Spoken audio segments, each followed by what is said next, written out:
नमस्कार। न्यूज 24 उत्तर प्रदेश उत्तराखंड में आपका स्वागत है। आपके साथ मैं हूं मानस श्रीवास्तव। इंडिया गठबंधन के सूत्रधार नीतीश कुमार जिस वक्त पलटी मार करके एनडीए में शामिल हो रहे थे, ठीक उसी वक्त अखिलेश यादव ने एक ट्वीट करके ये जानकारी दी कि बिहार में भले ही हालात जैसे भी हो, लेकिन उत्तर प्रदेश में इंडिया गठबंधन पूरी तरीके से मजबूत है। कांग्रेस और समाजवादी पार्टी के 7 सीट बंटवारे पर सहमति बन गई है और 11 सीटें कांग्रेस के खाते में दे दी गई हैं। लेकिन इसके थोड़ी ही देर बाद कांग्रेस पार्टी की तरफ से कुछ इस तरीके की खबरें आने लगी कि हालात जरूर बेहतर हुए हैं, लेकिन 11 सीट नहीं, इसमें कुछ इजाफा होना चाहिए, इसलिए फाइनल राउंड की बात होना अभी बाकी है। इंडिया गठबंधन के सूत्रधार से नीतीश कुमार, उन्होंने ही पूरे तमाम राज्यों का दौरा करके अलग अलग विपक्षी दलों के नेताओं से मिलकर के इंडिया गठबंधन की नींव तैयार की थी, लेकिन ऐन वक्त पर वो खुद पलटी मार करके एनडीए में शामिल हो गए। अब ऐसे में सवाल ये उठ रहा था कि बिहार के बाद यूपी में किस तरीके के हालात होने वाले हैं, क्योंकि हिंदी पट्टी के ये दो बहुत ही प्रमुख राज्य हैं और सबसे ज्यादा सीटें भी इन्हीं राज्यों से आती है। या यूं कह सकते हैं कि इन दो राज्यों के साथ अगर बंगाल को भी जोड़ लिया जाए तो मैक्सिमम सीटें आ जाती हैं और इस बीजेपी के ये बड़े गढ़ के तौर पर भी माने जा रहे हैं। ऐसे में आने वाले वक्त में उत्तर प्रदेश में किस तरीके के हालात बनेंगे, ये अपने आप में एक सवाल है। क्या सीट शेयरिंग पर कांग्रेस और समाजवादी पार्टी के बीच अभी भी कुछ तय होना बाकी है, और अगर जो बदले हुए हालात हैं उसमें अगर बात नहीं बनती है तो फिर उत्तर प्रदेश में क्या परिस्थितियां पैदा हो सकती हैं, और क्या यूपी में भी भारतीय जनता पार्टी किसी प्लान बी के तहत काम कर रही है, जैसा कि हमने बिहार में देखा। इन तमाम सवालों के साथ हम चर्चा की शुरुआत करते हैं। भारतीय जनता पार्टी से आनंद दुबे जी प्रवक्ता हमारे साथ मौजूद है, आपका बहुत स्वागत है। तारिक खान साहब हमारे साथ समाजवादी पार्टी से जुड़े हुए, और रोहन सिंह जी कांग्रेस पार्टी से। आप सभी मेहमानों का बहुत स्वागत है इस चर्चा में शामिल होने के लिए। सबसे पहले तारिक भाई आपके पास आते हैं। तारिक भाई की अखिलेश यादव ने ट्वीट तो कर दिया, लेकिन बहुत सारे कांग्रेस के उत्तर प्रदेश के नेताओं को भी जानकारी नहीं थी इस बारे में। अब ये कहा जा रहा है अजय राय जी की तरफ से भी, तमाम दूसरे नेताओं की तरफ से भी, कि ठीक है हालात बेहतर हुए हैं, 11 सीट दी गई है, लेकिन कुछ और की अपेक्षा है। तो क्या अभी भी कुछ बातचीत होना बाकी है? खबर ऐसी है कि अखिलेश यादव और अशोक गहलोत के लिए भी मुलाकात होना बाकी, उसके बाद शायद असली सूरत सामने आए। जो हम लोगों को आधिकारिक स्टैंड बताने के लिए निर्देशित किया गया है वो ये है सीधे सीधे कि हमने एक सीट का जो फॉर्मूला है वो तैयार कर लिया है। परिस्थितियों के हिसाब से आने वाले समय में सीटें गड़बड़ सकती हैं। ये अधिकृत स्टैंड समाजवादी पार्टी की तरफ से बताया गया है कि इसको बताना है कि इसको फुल एंड फाइनल न समझे। ये एक हमने म्यूचुअल अंडरस्टैंडिंग पे एक प्रपोजल के साथ सामने आए हैं, म्यूचुअल अंडरस्टैंडिंग के साथ प्रपोजल के साथ सामने आए हैं, जिसमें घटाव और बढ़ाव की संभावना अभी बाकी है। ये कोई डेडलॉक नहीं है, इस बात को समाजवादी पार्टी अपनी तरफ से स्पष्ट करती है। अब कांग्रेस पार्टी को अगर कुछ और सीटें चाहिए, अखिलेश जी ने कम से कम 15 मरतबा इस बात को रिपीट किया है। इधर लगातार वो कई चैनलों के शो पे गए कि जीतने वाला कैंडिडेट होगा, हम सीटें मांग नहीं रहे हैं, हम दे रहे हैं। बेहतर कैंडिडेट है अगर और पार्टियों के पास, हमको भी लग रहा है कि हाँ वो सीट मजबूती से लड़ी जा सकती है, जीता जा सकता है, तो हम उसको देने के लिए अभी भी तैयार हैं। अगर कांग्रेस पार्टी उसको कोऑर्डिनेट करेगी हमसे तो हम और सीटें देने के लिए तैयार हैं। ये कोई फाइनल और डेडलॉक नहीं, बस ये स्टैंड समाजवादी पार्टी का कांग्रेस के लिए है, ताकि कांग्रेस के मन में ये भ्रम ना आए कि ये तो कह दिया और अपनी तरफ से बता दिया कि हमने 11। जब बातें फाइनल हुई तब ये कहा गया है, मगर अगर कॉन्स्टिट्यूएंसी के हिसाब से, लोकसभा क्षेत्र के हिसाब से कुछ परिस्थितियां आने वाले वक्त में बदलती है, राजनीतिक परिस्थितियां बिहार में बदली, ऐसे ही यूपी में और कुछ बदलता है, हो तो कुछ भी सकता है। राजभर साहब इधर उधर मंत्री नहीं बन पा रहे हैं, कहां चले जाए कुछ पता नहीं है। तो अगर परिस्थितियां बदलती हैं राजनीतिक, तो अभी चुनाव की घोषणा में समय है, अधिसूचना में भी समय है, उसको ऊपर नीचे कर सकते हैं, हम तैयार हैं उसके लिए। जी तारिक भाई, इस पूरे घटनाक्रम पर तमाम जो सियासी दलों के लोग हैं उनके भी कई सारे बयान सामने आए हैं, उनको सुन लेते हैं, उसके बाद आनंद दुबे जी के पास चलते हैं। भारतीय जनता पार्टी को 80 में 80 सीट देने के लिए आप चले जाइए राहुल जी के चरण पर, कोई अंतर नहीं पड़ेगा। आपको जाना ही पड़ेगा राहुल जी के चरणों में गिर करके। आज 11 सीट कहा है ना, वो 20 मांगेगा, 20 दीजिएगा। कि राजा को पता नहीं मुसहर वन बांट दिए, कांग्रेस को पता नहीं है 11 सीट ही दे दिए, और उधर से हुआ कि भाई हम तो 20 से 25 सीट, हमारी कोई बातें नहीं है।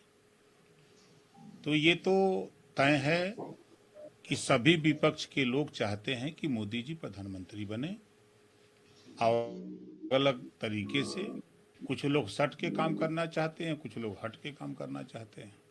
निश्चित तौर से मैं अपने सभी साथियों से कहना चाहूंगा कि ये जो अखिलेश जी का ट्वीट आया है, इसमें जो भी निर्णय राष्ट्रीय नेतृत्व हमारे मुकुल वासनिक जी के जो नेतृत्व में जो कमेटी बनी है वो निर्णय ले रही है, और बहुत ही सकारात्मक और बहुत ही अच्छे वातावरण में बातचीत चल रही है, और इसका परिणाम बहुत ही जल्द मजबूत आने वाला है। तो आनंद दुबे जी हमला करने का कोई मौका नहीं छोड़ रहे हैं। बिहार में तो आपने पलट ही दिया है पूरा।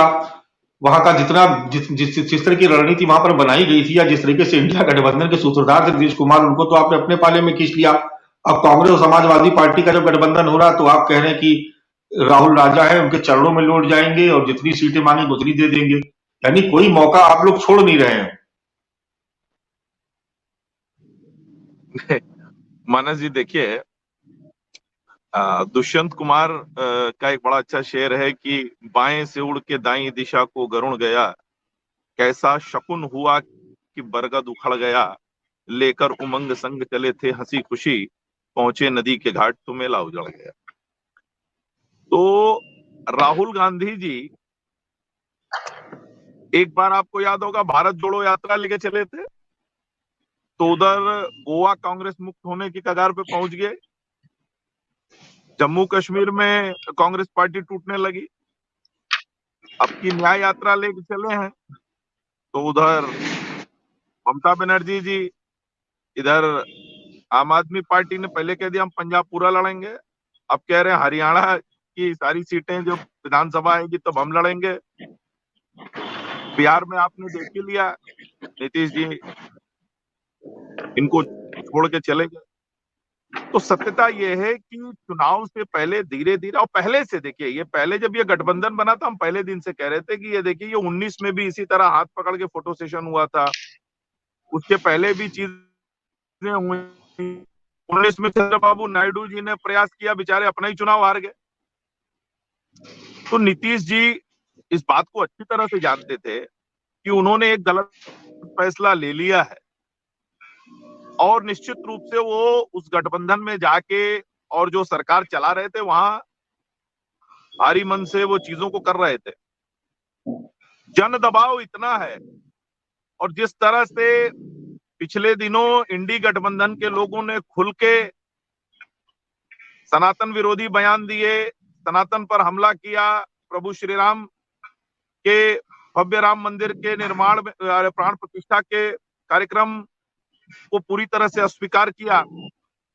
इसके बाद जो देश भर में माहौल बना और देश भर में जो लोगों ने इनकी समीक्षा की, उसका एक जन दबाव बाकी पॉलिटिकल पार्टीज पर भी। तो अभी आने वाले समय में देखिए कि और क्या क्या होता है। लेकिन एक बात निश्चित है कि पूरे विपक्ष को, जो इंडी गठबंधन में जो लोग, उनको पता है कि कांग्रेस किसी की नहीं है, और राहुल गांधी पर चाहे ये जितना दाव लगा ले, राहुल गांधी को, कांग्रेस पार्टी को जनता स्वीकार करने वाली नहीं है। इसीलिए धीरे धीरे धीरे धीरे सब एक दूसरे को छोड़ के जा रहे हैं। और मैंने पहले भी कहा था कि कांग्रेस जी, राहुल गांधी जी जितनी यात्राएं निकालेंगे वो हमारे लिए बहुत बढ़िया है। राहुल गांधी जितना भाषण दे बहुत अच्छा है। राहुल गांधी, मैं तो आज कहता हूं आपसे कि कांग्रेस से ज्यादा हमारे लिए फायदेमंद है, और हम चाहते हैं कि धूमधाम से राहुल गांधी जी इसी तरह यात्राएं निकालते रहें, भाषण देते रहें, बहुत सारी चीजें करते रहें, ईश्वर उनको लंबी आयु दे, बहुत सारी चीजें करें। नहीं रोहन जी, आपके पास ही आ रहे थे रोहन जी। लेकिन ये बात तो देखिए, विपक्ष के लोग भी, यानी भारतीय जनता पार्टी और प्रकाश राजभर, देखिए खुल के कह रहे हैं कि आपको पता ही नहीं, सीटें बढ़ गई, आपको बता दिया 11 सीटें आपको दे दी गई है, अब इसको रखिए आप अपने पास। राजभर के मंत्री बन गए क्या? नहीं, एनडीए के राजभर जी बहुत सीरियस, नॉन सीरियस पॉलिटिक्स करते, तो राजभर जी पे टिप्पणी नहीं करूंगा। रही बात भाई आनंद जी ने कहा, उनकी बातों पर जवाब देते हैं। और जैसा इन्होंने शुरू में बोला, तारिक भाई बोल रहे थे तो उन्होंने बोला कि राहुल गांधी राजा है। राहुल गांधी राजा नहीं है, राजा आपके यहाँ पर है आनंद भाई। आपके यहाँ पे सिर्फ एक राजा है, बाकी सारे लोग उसके नीचे, कोई नेता नहीं बचा है। सारे लोग जो कहते हैं वही होना है, जो है। आपका कोई प्रजातंत्र है नहीं है आपका। भले टीवी पे कहिए, लेकिन सबको पता है कि कैसे पूरी भाजपा काम कर रही है। तो यहाँ राजा उसकी नहीं, यहाँ सहयोगी की बात हो रही है। और हम, जैसा कि जिस दिन अखिलेश जी ने सीट की घोषणा करी थी 11 सीटों का, उन्होंने एक एक आंकड़ा दिया था कि 11 सीटों पे अभी उनका, उन्होंने नंबर जारी करे थे। वो कोई अभी तो सामूहिक बयान, आधिकारिक बयान तो था भी नहीं वो। लेकिन मानस जी, हमने उसी दिन बताया था, अभी फिर से वो बात को मैं रिपीट कर रहा हूँ कि भारतीय जनता पार्टी के खिलाफ देश के बचाने की इस लड़ाई में समाजवादी पार्टी 543 सीटों पर लड़ रही है। भारतीय राष्ट्रीय कांग्रेस भी 543 सीटों पर लड़ रही है।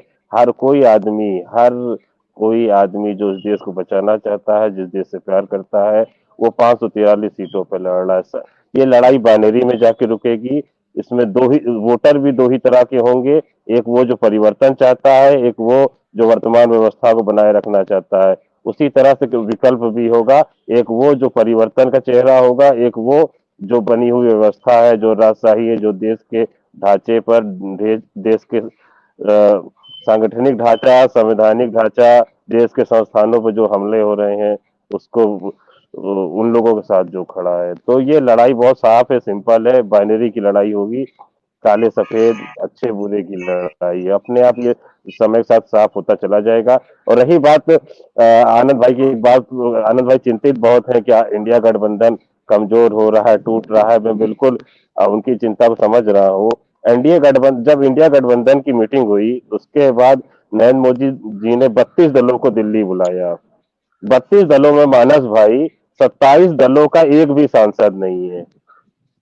32 दलों में 27 दलों का एक भी सांसद नहीं है। और भारतीय जनता पार्टी के पास बाद जो वो दल जिसमें सबसे ज्यादा सांसद है, वो है शिवसेना का टूटा हुआ ग्रुप, उद्धव जी वाला। और नंबर 3 पे चिराग जी का है। तो आप समझ रहे हैं कि एनडीए गठबंधन का कहाँ पर खड़ा है, क्या किन की संख्या जुड़ रही है। तो अब रही बात इंडिया गठबंधन की अपनी, तो इंडिया गठबंधन जब चुनाव होगा, जब हम लोग आएंगे सामने, तो दिखेगा खुद ही आपको, हर सीट पे सिर्फ एक कैंडिडेट दिखेगा।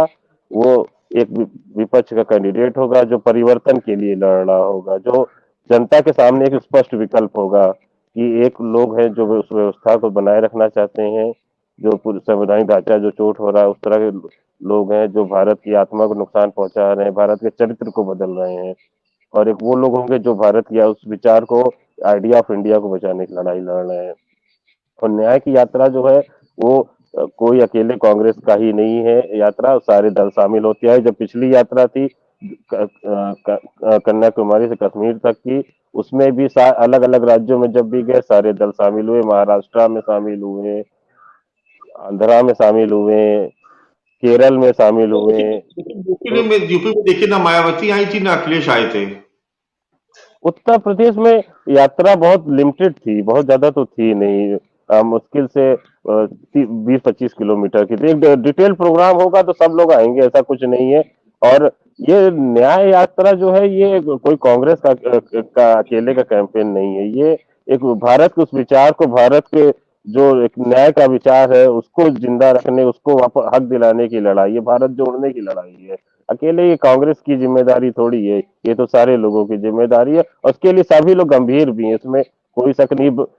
जब ममता बनर्जी जी, उन्होंने बोला, जैसे आनंद भाई बोले, उन्हीं की इस बात का जवाब है। जब उन्होंने बोला कि ममता बनर्जी जी ने मना कर दिया, तो ममता बनर्जी जी ने ये जरूर बोला कि हम भारतीय जनता पार्टी को हराना चाहते हैं, भारतीय जनता पार्टी को हराएंगे, 1 इंच जमीन नहीं लेने देंगे बंगाल में।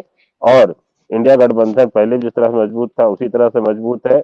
उस पर आगे बात होगी, अभी बात हो भी रही है, ऐसा भी नहीं है कि बात खत्म हुई। अभी मुझे लगता है कि फरवरी के पहले हफ्ते तक में बेहतर कुछ परिणाम सामने आने लगेंगे। तब तक के लिए कोई टिप्पणी का कोई अर्थ नहीं है। और रही उत्तर प्रदेश की बात, तो अखिलेश जी ने जो कहा है, उसको भी पार्टी ने गौर किया है। ऊपर जिनको निर्णय लेना है, समन्वय समिति समिति वो भी अपना काम कर रही है, मुकुल वासनिक भी लगातार कोऑर्डिनेट कर रहे हैं। तो उम्मीद है जल्दी मानस भाई इस पे आ जाएगा, स्थिति साफ हो जाएगी। अच्छा आनंद दुबे जी, ये जो प्लान आपने बिहार को लेके बनाया, बहुत तरीके से पता भी नहीं चल पाया और अचानक से इधर रामलला की प्राण प्रतिष्ठा हुई और अगले दिन से आपका एजेंडा वहां पर चालू हो गया और रातों रात वहां का परिदृश्य बदल गया। जो इंडिया गठबंधन के जो सूत्रधार थे, जिनकी पहल पे इंडिया गठबंधन बना, वो खुद एनडीए में शामिल हो गए। तो क्या ऐसा ही कुछ प्लान आप लोग उत्तर प्रदेश को लेकर के भी कुछ सोच के रखे हैं क्या, कि ये बहुत इत्मीनान से आप लोग, या आपको लगता है कि गठबंधन बन ही नहीं पाएगा और खुला मैदान आपको मिल जाएगा? नहीं, देखिए मानस भाई, सबसे बड़ी बात यह है कि भारतीय जनता पार्टी ने वहां कुछ भी नहीं किया है। नीतीश जी हमें छोड़ के गए थे, वहां उनको इस बात का एहसास हुआ, आभास हुआ इतने दिनों में जो उन्होंने सरकार चलाई, कि वो किसी कारणवश तमाम चीजें हो सकती है, वो तो नीतीश जी ज्यादा बेहतर एक्सप्लेन करेंगे, कि वो कंफर्टेबल नहीं थे। नीतीश जिस तरह से लगातार लालू यादव का परिवार करप्शन के आरोप में घिरा हुआ है, कई कई मामलों में वो पहले भी सजा पा चुके हैं, और ये वो सब मामले हैं जो भारतीय जनता पार्टी की सरकार के दौरान न तो रजिस्टर हुए थे और ना उन पर सीबीआई की जांच शुरू हुई थी। ये जब हुए थे तब उन्हीं लोगों की सरकार थी जिनके साथ आज वो हाथ मिलाए हुए हैं। लेकिन नीतीश जी को इस बात का एहसास हुआ, या जो भी बात रही हो, कि उनको पाले में जो जहां वो पहले थे वहां उनको आना चाहिए, वो आए। हमने उनका स्वागत किया। हम वेट एंड वॉच की स्थिति में थे। जब उन्होंने हमसे बात की, हमसे समर्थन मांगा, हम उनके साथ गए। बिहार की बेहतरी के लिए जो हो सकता है हम करते रहे। बात रही उत्तर प्रदेश की, तो उत्तर प्रदेश में भारतीय जनता पार्टी का संगठन बहुत मजबूत है। हमारे सहयोगी दल हमारे साथ हैं, उनके संगठन भी काफी मजबूत है, उनका जनाधार है। और उत्तर प्रदेश में योगी आदित्यनाथ जी जैसा नेतृत्व है, मोदी जी जैसा व्यक्तित्व है। तो मुझे नहीं लगता कि उत्तर प्रदेश में समाजवादी पार्टी हो या कांग्रेस पार्टी हो, इसको कुछ मिलना है। अच्छी बात है, प्रयास करना चाहिए। राजनीति में हर व्यक्ति को, हर दल को अपना अपना प्रयास करना चाहिए। लेकिन अभी मैं फिर से कह रहा हूं, अभी आप देखिए कि अंत तक जाते जाते क्या ये भी बचता है कि नहीं। क्योंकि जब सूत्रधार ही चले गए, जो सूत्रधार थे उनको, अच्छा देखिए, कांग्रेस पार्टी ने नीतीश कुमार को नीचा दिखाने की में कोई कमी नहीं। आपको याद होगा कि बैंगलोर में जो इंडिया गठबंधन की बैठक हुई थी, तो उसमें नीतीश कुमार के विरोध में पोस्टर लगे थे और कालिक तक पोती गई थी नीतीश। तो वहां सरकार किसकी है? कांग्रेस पार्टी की है ना। किसने कराई ये सारी चीज? बार बार नीतीश कुमार को इंडिया गठबंधन में अपमानित करने की कोशिश की गई, और नीतीश कुमार जी शायद इस बात से उनको तकलीफ हुई हो। जो भी रहा हो, ये तो कांग्रेस पार्टी बेहतर बता सकती है और नीतीश कुमार जी बेहतर बता सकते हैं। लेकिन उत्तर प्रदेश की जहां तक बात है, अभी आप देखिए, आपको याद होगा कुछ दिन पहले तक कैसे एक दूसरे को चिरकुट, मंदबुद्धि और पता नहीं किस किस शब्दों से ये लोग नवाज रहे थे एक दूसरे को। अब फिर कह रहे हैं हम साथ साथ हैं। फिर हो सकता है कुछ दिन बाद अगर बात न बने तो फिर गाली का लेवल जो है थोड़ा हो सकता है और परिष्कृत हो जाए, कुछ और नए शब्द जो हैं शब्दकोश से निकाले जाए। तो जब रात है ऐसी मत वाली, तब सुबह का आलम क्या होगा। तो अभी देखिए मानस भाई, आप तो राजनीति को बहुत करीब से जानने वाले, उत्तर प्रदेश में जो बहुत करीबी नजर रखते हैं ऐसे पत्रकारों में, तो आपसे तो कुछ छिपा नहीं है, तो सब कुछ मुझसे आप क्यों कहवाना चाहते हैं? तो तारिक खान साहब, ये आशंका अभी तक बनी हुई है। देखिए, किसी ने सोचा नहीं था कि नीतीश कुमार ऐसे पलटी मार जाएंगे। जब ये कह रहे थे कि जाने का तो सवाल ही नहीं उठता, वो देख रहे हो तो बयान लगातार टीवी चैनल्स पे चल रहे हैं कि जाने का तो सवाल ही नहीं उठता। हालांकि बीजेपी ने भी कहा था कि दरवाजे नीतीश बाबू के लिए जीवन भर के लिए बंद हो गए। लेकिन आप देखिए कि राजनीति में कैसे पलटी मारी जाती है। दोनों फिर से साथ में, तो कुछ खेल यहां पर भी हो सकता है। उत्तर प्रदेश में बसपा को लेकर लगातार डाउट बना हुआ है कि कभी भी बसपा चुनाव से पहले बीजेपी के साथ जा सकती है, या कह सकते हैं कि पर्दे से पीछे कोई अलायंस हो सकता है। एक आशंका भी बनी हुई, खेल हो सकता है। दो तीन बातें अहम है, समझने की कोशिश करिएगा। जब इंडिया गठबंधन तैयार हुआ तो भारतीय जनता पार्टी ने गला फाड़ा कि न नीति है न नियत है और स्वार्थ का गठबंधन है। ठीक है भैया, कल रात तक जंगल राज था भारतीय जनता पार्टी में। अब देखिए, ये जादू सिर्फ भाजपा वाले कर सकते हैं। जादू हुआ, सुबह जो है क्या हुआ कि सुबह वहां पर सुशासन स्थापित हो गया। अब ये सत्ता का लाभ नहीं है, अब क्या ये लालच नहीं है, अब क्या भारतीय जनता पार्टी का ये लालच नहीं है कि बिहार कमजोर था, वहां सीटें हार रहे थे लोकसभा की, इसलिए केंद्र में सरकार नहीं बन पाएगी, नीतीश के ऊपर दौरे डालो मिला लो। तो यह स्वार्थ का गठबंधन नहीं। हम कोई गठबंधन करें तो वो स्वार्थ का है, और ये करें तो वो निस्वार्थ है। पहला जवाब। चिरकुट और क्या मंदबुद्धि ये सब हुआ, ठीक है। राजनीति में गठबंधन की शुरुआत देखिए, ये देखिए, मैंने एक उंगली आपकी तरफ उठाई मानस भाई, 3 मेरी तरफ आ। 1977 में गठबंधन की शुरुआत हुई, इन्होंने अपनी पार्टी समाप्त कर दिया, मतलब भारतीय जनसंघ का विलय कर दिया जनता पार्टी में। फिर तमाम गठबंधन हुए, हमने भी खूब किया, इन्होंने भी, कोई दूध का धुला नहीं है। और कई बार भाषाओं की मर्यादा भी टूटी। उदाहरण देता हूं, भारत का सबसे झूठा आदमी नरेंद्र मोदी और उत्तर प्रदेश का सबसे झूठा आदमी योगी मठ में भेज दूंगा। मैं चेयर का सम्मान करता हूं, मैं चेयर का सम्मान करता हूं। चुप जाइए, मैं बीच में मत बोलिए। मैं चेयर का सम्मान करता हूं। मैंने कभी मुख्यमंत्री और प्रधानमंत्री के बारे में मैं ऐसे शब्दों का इस्तेमाल नहीं करता हूं, लेकिन जिस आदमी ने इस शब्दों का इस्तेमाल किया, ओपी राजभर, आज वो आपके साथ है। एक सेकंड भाई, चुपिए, बीच में नहीं। जिस आदमी ने नरेंद्र मोदी प्रधानमंत्री, मैं उस चेयर का सम्मान करता हूं, मुख्यमंत्री और प्रधानमंत्री की।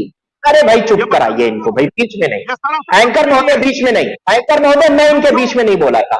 जिस आदमी ने ये बोला, आप उसको साथ में रखे हुए। ओपी राजभर ने, मैंने नहीं कहा, ये बात ओपी राजभर ने कही है। ओपी राजभर ने ये बात कही, आज आपके साथ। मुझे मैं स्पष्ट कर दूं, मैं चला जाता हूं, मेरी बात मैं चला जाऊं। तारिक भाई, आप भी आराम से सुन लीजिए। ये बयान असल में ओम प्रकाश अभी बोलने लगा तो बीच में बोलने नहीं दूंगा मैं। मैंने कंप्लीट नहीं किया, कैसे बोलोगे बीच में? आप तो बीच में आके इनको म्यूट कराइए, आप मुझे कंप्लीट करने दीजिए। आपने इरकुट चिरकुट की बात की, जिसने प्रधानमंत्री को ऐसा कहा, मैं खंडन करता हूं इस बात का कि प्रधानमंत्री और चीफ मिनिस्टर के बारे में ऐसी भाषा का नहीं इस्तेमाल होना चाहिए। मैं उस चेयर का सम्मान करता हूं, कोई भी बैठा हो। कल दुबे जी बैठ गए, इनका भी सम्मान करूंगा। वो कोई इंसान नहीं है, वो चेयर है। जिस आदमी ने ऐसा कहा, उसको गले लगाए बैठा है। कल कह रहे हो कि मंत्री बनाएंगे। ये चिरकुट फिरकुट की बात करती है भारतीय जनता पार्टी, ये लैंग्वेज की बात करती है, संस्कार की बात करती है, ये बात करती है कि किसके पास कौन सा पैमाना है जिससे लोगों को ज्वाइन कराएंगे। ये स्वार्थ की बात करती है। रात में जंगल राज था, सुबह सुशासन स्टैब्लिश हो गया, ये स्वार्थ की बात करते हैं, ये परिस्थितियों की बात करते हैं, ये काम की बात करते हैं। तो भाई देखिए, ऐसा है कि जब हम मेरे कंप्लीट करने से पहले दुबे जी आप बोलने लगे, मैं कोई भी बात ऐसी नहीं करता हूं कि ये उंगली मेरी तरफ आए थी। अध्ययन कर लीजिए, मैंने ये कहा कि उस आदमी ने ऐसा कहा जिसको आप गले लगाने के लिए तैयार हो, लात मार के भगा देना चाहिए। क्यों कहा प्रधानमंत्री के बारे में ऐसा? हमारे नेताओं के बारे में बताइए जिसने प्रधानमंत्री के बारे में ऐसे शब्दों का इस्तेमाल किया हो। उस कुर्सी का सम्मान है, कोई भी बैठा हो, उस कुर्सी का सम्मान है। मानस भाई, इस बात को समझिए। और आप बता रहे हैं हमको कि चिरकुट पिरकुट हो रहा था, जो गाली दे रहा था उसको साथ में लिए हो, या चिरकुट वाली बात पे आप दिल पे लिए हुए हो। इसलिए कह रहा हूं, एक शेर है, सुन लीजिए। मेरा पानी उतरते किनारे पे पानी उतरते देख घर न बसा लेना, मैं समंदर हूं लौट के आऊंगा। अमित शाह ने इस शेर का इस्तेमाल किया, देवेंद्र फडणवीस ने जब सरकार गई तब इस्तेमाल किया। आज मैं कर रहा हूं कि ये जो पानी उतर रहा है, इस पे देख के नहीं कि सटासट घर बनाने लगी, समंदर है ये, लौट के आएगा। बिहार में भी सब जगह जनता नहीं देख रही है क्या कि वहां क्या हो रहा है? क्या सत्ता पाने के लिए भारतीय जनता पार्टी कुछ भी करेगी? रातों रात पलटी मार देगी? दरवाजे बंद थे तो उनके लिए तो रातों रात दरवाजे खुल गए। कैसे खुल गए? क्या वजह थी? क्या डर था? डर यह था कि जो बिहार की 40 सीटें हैं, वहां से वो बहुमत नहीं आ रहा था जो लोकसभा की कुर्सी तक तुमको पहुंचाता। अब यहां एक और सवाल है, क्या यह स्वार्थ का गठबंधन नहीं है? तो जब इंडिया गठबंधन के 30, 35, 38, 40, 42 लोग मिलते हैं तो वो स्वार्थी, हम स्वार्थी हैं, ठीक है, मान लिया। और अगर ये रात में जो काला राज्य था उसको सवेरे से सुशासन बनाने लगते हैं, तो ये ब्रह्मचारी है और दुनिया का सबसे बेहतर काम कर रहे हैं। इस बात का पैमाना कौन तय करेगा? कोई मानक होना चाहिए। हम लोग सब सत्ता लोभी हैं, हम लोग मौका परस्त लोग हैं, मिल गए आकर गले। इनकी कोई नियत नहीं है, इनकी कोई नीति नहीं है, इनका कोई एजेंडा नहीं है। ठीक है भाई, हमारे पास एजेंडा नहीं था, आज आपके पास आ गया एजेंडा। और 500 करोड़ रुपया नीतीश कुमार ने खर्चा किया जातिगत जनगणना कराकर। वो किसी के घर का पैसा नहीं था, टैक्स पेयर का पैसा था। क्या भाजपा ने वो मांग ली? भाजपा ने मांग ली कि जातिगत जनगणना जो अधिकार है वो राष्ट्र का नहीं है। क्या केंद्र सरकार ने जो मांग थी सामाजिक न्याय की, जिसकी लड़ाई वहां बिहार में लड़ी जा रही थी, उसको केंद्र सरकार ने माना? और अगर मान लिया तो चले जाते। ओपी राजभर ने भी यही किया। 18 जातियों की समायोजन की फाइल केंद्र में पड़ी है।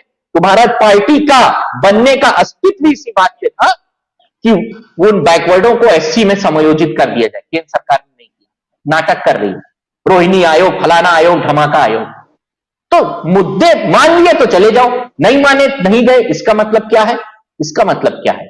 हम अगर बैठ के चर्चा करते हैं और कहते हैं कि हम गठबंधन में जा रहे हैं, तो हम स्वार्थी हैं, न नीति है न नियत है, खाली प्रधानमंत्री को हराना है।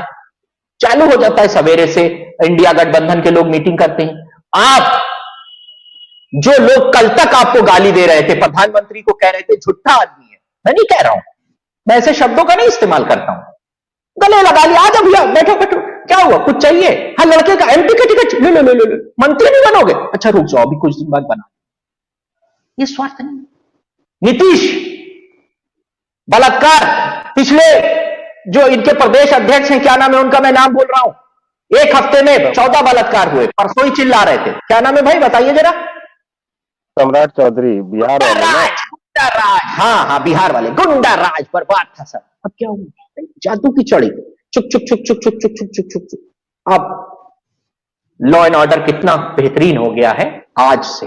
आनंद कल से जवाब ले लेते, फिर रोहन सिंह के पास चलेंगे। आनंद दुबे जी, बहुत सारे आरोप एक साथ लगा दिए आप पर। जी देखिए, सबसे पहले तो मैं इनके सुशासन का जवाब दूं। बिहार में जब भारतीय जनता पार्टी और जेडीयू की सरकार बनी, नीतीश जी मुख्यमंत्री बने, सुशील मोदी जी उप मुख्यमंत्री बने, उसके पहले के बिहार की स्थिति क्या थी ये हर कोई जानता है। और अगर बिहार विकास के पथ पर आया, बिहार में सुशासन की बात आई, बिहार में अगर अपराध कम हुआ, तो वो भारतीय जनता पार्टी और जेडीयू की सरकार जब रही तभी कम हुआ। और जब जब जेडीयू ने लालू यादव के परिवार के साथ जाकर सरकार बनाई है, बिहार में अपराध में इजाफा हुआ है। और पिछली बार भी और इस बार भी नीतीश कुमार को वापस इसीलिए आना पड़ा क्योंकि भ्रष्टाचार, अपराध दोनों तेजी से जब लालू परिवार के साथ नीतीश जी का गठबंधन होता है तो बढ़ने लगते हैं। एक चीज। दूसरी चीज, भारतीय जनता पार्टी ने कभी भी, आप बताइए, हम बड़े दल थे, नीतीश जी को हमसे कम सीटें आई, फिर भी हमने उनको सम्मान दिया, उनको मुख्यमंत्री बनाया।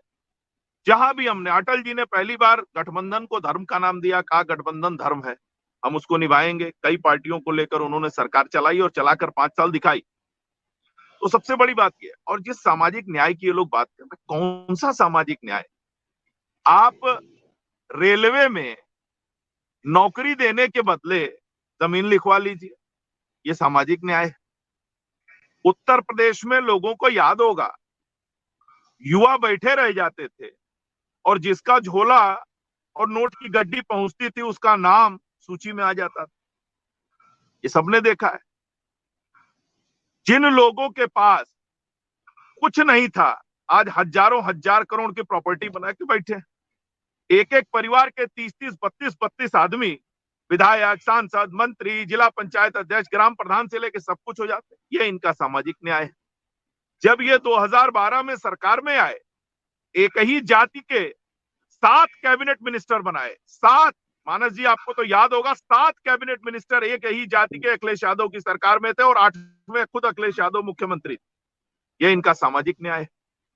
नौकरी देने वाली 4 संस्थाएं, लोक सेवा चयन आयोग, अधिसेवा चयन आयोग माध्यमिक सेवा चयन आयोग और बेसिक जो भी ये जितनी संस्थाएं थी, सबके चारों के चार, चाहे वो अनिल यादव हो, रामपाल यादव हो, ये सारे चार नौकरी देने वाली संस्थाएं चारों एक ही जाति के।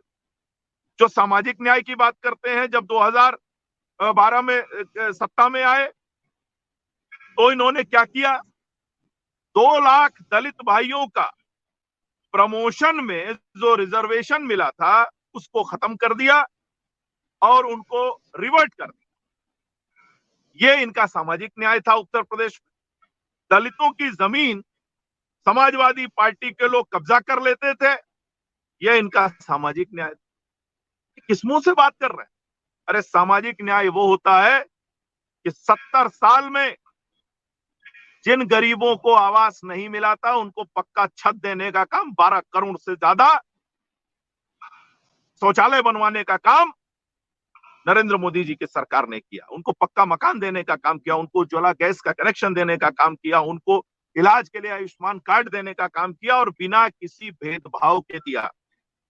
उसमें न ठाकुर, न ब्राह्मण, न बनिया, न दलित, न मुसलमान, न कुछ नहीं। भारत का नागरिक है, उसकी पात्रता है तो उसको उस योजना का लाभ मिलेगा। पहली बार सरकारी योजनाएं बिना भेदभाव के नीचे पहुंची। उत्तर प्रदेश में पहली बार बिना भेदभाव के सरकारी नौकरी मिली। उत्तर प्रदेश में आज उत्तर प्रदेश की जीडीपी का आंकड़ा देखिए, दायरा देखिए कितना, 22 लाख करोड़ से ज्यादा हो चुका है। आज उत्तर प्रदेश हर पैरामीटर में आगे बढ़ रहा है, तो ये इनको अच्छा नहीं लगता। जो घर तक ही जो सीमित रहे उसी को यह सामाजिक न्याय कह देते। नहीं, ठीक है आनंद भाई, आखिरी सवाल रोहन सिंह से ले लेते हैं। एक आखिरी सवाल रोहन सिंह जी से ले लेते हैं। रोहन सिंह जी, चूंकि मुद्दा थोड़ा सा भटक गया था, लेकिन सवाल अभी भी वहीं का वहीं है कि क्या 11 सीटों पर सहमति है या कुछ और भी लंबी लिस्ट आप लोगों ने बना के रखी है? और दूसरा ये जो बार बार ये कहा जाता है कि कांग्रेस की वजह से ही ये सारे घटक दल अलग हो रहे हैं। ममता बनर्जी आपसे नाराज है, आम आदमी पार्टी आपके खिलाफ है, नीतीश कुमार जी आपको जैसे छोड़ के चले गए। कहीं ऐसा ना हो कि समाजवादी पार्टी भी आपकी बहुत लंबी लिस्ट दे करके वो भी अलग हो जाए आपसे। मानस भाई, ये वो लड़ाई है जो सदियों में एक बार लड़ी जाती है। इसकी यहाँ की गलतियां पूरी सदियों याद रखी जाएंगी। तो ये वक्त, ये जो लड़ाई है 2014 का, ये भारत को बचाने की लड़ाई है। तो हर एक को बड़ा दिल दिखाना होगा। 2024 की जो लड़ाई है, भारत बचाने की लड़ाई, सबको बड़ा दिल दिखाना, सब साथ में आएंगे और बढ़िया से लड़ा जाएगा, उसमें कोई समस्या नहीं है। लेकिन आनंद भाई की मुझे मासूमियत पे बहुत अच्छा लगता है। इन्होंने कहा कि नीतीश कुमार क्या कहते हैं वहां पे कष्ट में रहे थे इसलिए चले गए। माननीय अमित शाह जी ने मन से बोला था कि दरवाजा बंद है। अरे कांग्रेस या समाजवादी पार्टी अपना मामला है, अपने सुलझा लेगी। हम लोग अपना देख रहे हैं, सब ममता बनर्जी भी हो चाहे जितने लोग, अब ये तो अलग ही मामला है ना। इंडिया गठबंधन इंडिया का मामला है और हमारे प्रजातांत्रिक तरीके से आपस में बात करके निर्णय लिया जाता है। लेकिन इनके यहाँ पर क्या है मानस भाई, एक आंकड़ा है। भारत के 543 सीटों में 200 सीटें ऐसे हैं जिसमें भारतीय जनता पार्टी तीसरे चौथे नंबर पर भी नहीं आती। 2009 से उन जगहों पे उसको चौथे नंबर पर भी नहीं आई है। तो 343 सीट पे टोटल ये तीसरे नंबर या दूसरे नंबर या पहले नंबर पे है। 221 सीटों पे 91% का इनका स्ट्राइक रेट है। अभी बहुत दूर की कौड़ी है। सब 350-400 बताने से नहीं हो जाएगा ना। आए लड़ेंगे, देखा जाएगा। तो कोई बहुत बड़ी इतना आसान है नहीं है। ठीक है भाई, चर्चा को समाप्त करेंगे, समय का अभाव है। आप सभी मेहमानों का बहुत शुक्रिया। रोहन सिंह जी आपका भी, तारिक भाई आपका भी बहुत शुक्रिया, आनंद दुबे जी आपका भी बहुत शुक्रिया। तो बिहार की आज कहीं उत्तर प्रदेश तक ना आ जाए, और क्या उत्तर प्रदेश में भी बीजेपी किसी बी प्लान पर काम कर रही है? और उत्तर प्रदेश में खासतौर से कांग्रेस, समाजवादी पार्टी और राष्ट्रीय लोकदल के गठबंधन को लेकर के तमाम तरह की आशंकाओं के बादल अभी भी छाए हुए हैं। चलिए आज इस चर्चा को समाप्त करते हैं। कल फिर किसी नए विषय के साथ आप सभी के सामने फिर से हाजिर होंगे। तब तक के लिए इजाजत दीजिए। नमस्कार।